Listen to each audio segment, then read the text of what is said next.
Ujian yang paling sakit adalah ujian yang datang daripada orang yang paling terdekat dengan kita. Dan Allah Subhanahu Wa Taala uji Nabi Yusuf melalui adik-beradiknya sendiri.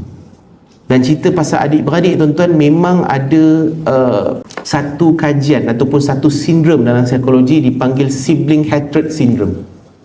Apa maksud sibling hatred syndrome? Dia adalah gangguan psikologi yang menghasilkan emosi yang negatif, yang mendalam, dan perasaan kebencian yang membuak-buak. Dan apa punca menyebabkan benda ni jadi? Ni pun peringatan untuk kita sebagai parents ni, supaya kita try untuk avoid dan manage benda ni.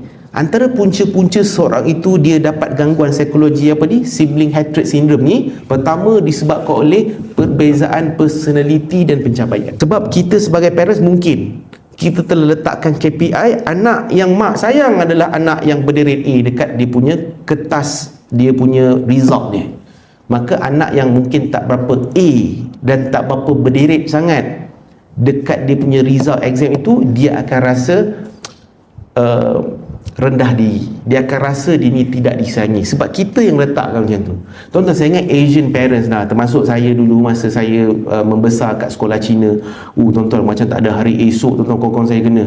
Diorang ni memang jenis, memang belajar, memang dah saya rasa tak tahulah bila masa kau mandi, bila masa kau makan, bila masa kau tidur, kan. Dia jenis macam belajar.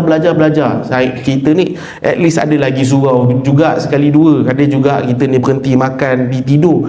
Diorang belajar gila-gila, tuan-tuan. Tuan-tuan, saya ingat ni mesti tuan-tuan biasa dengar typical kawan-kawan saya, kawan-kawan Cina saya.